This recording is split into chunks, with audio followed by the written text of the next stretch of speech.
Okay, ni rupa dia. Ni dia yang versi roti ni lah. Macam mana, okey ke? Sedap. Harga dia RM5.50 kebab daging. Cuba makan. Bismillah.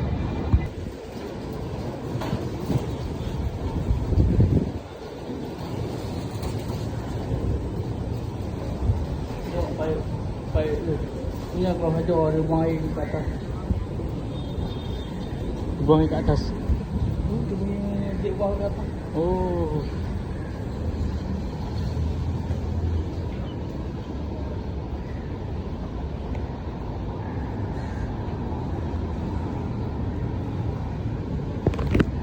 Alhamdulillah selesai makan kebab Jalantah.